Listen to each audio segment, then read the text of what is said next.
High everyone, welcome back to taste of life. Taste of लाइफको नयाँ भिडियोमा तपाईँलाई स्वागत छ।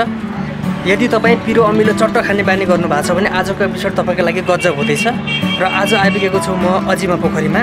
अजिमा पोखरीको जस्ट अपोजिट manjushree लाफिङ सेन्टरमा चाहिँ एकदमै दामी लाफिङ पाउँछ भन्ने सुनेको छु मैले। कस्तो हुन्छ तपाईँले भिडियो अन्तिमसम्म हेर्नु होला।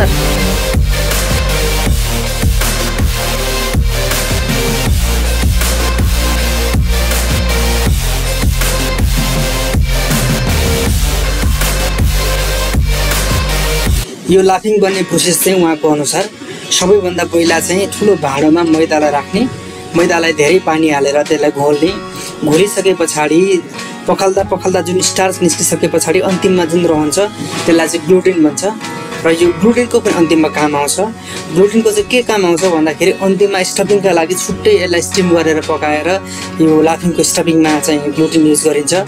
अनि यो लाफिङको मेन ब्रेड बनाउने प्रोसेस चाहिँ जुन अगाडि हामीले निकालेको स्टार्च थियो त्यो स्टार्चलाई 3-4 घण्टा रेस्ट गर्न दिइसके पछाडि रेस्ट भइसके पछाडि माथिको पानी फाल्दिने र फालिसके पछाडि एउटा मोमोको स्टिमरमा राखेर त्यसलाई स्टिम गरे पछाडि यो ब्रेड बन्छ। र यो ब्रेडमा चाहिँ भित्र स्टफिङ राखेर हामीलाई सर्भ हुन्छ।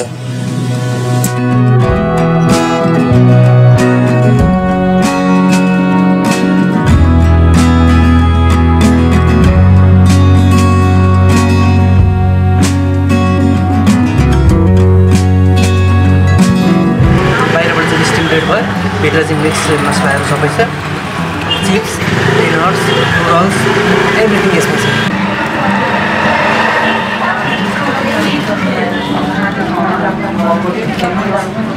यदि तपाईँ पिरो अमिलो टक्कै खाने बानी गर्नुहुन्छ भने एकदम गजब कम्बिनेसन हो। मैले चाहिँ चिप्समा मगाएकोले गर्दाखेरि अलिकति स्पाइसी छ। कतिको स्पाइसी खानुहुन्छ त्यो तपाईँमा डिपेन्ड हुन्छ क्या। तर म नर्मल खाँदाखेरि चाहिँ झोलवाला खान्छु, झोल मजा लाग्छ।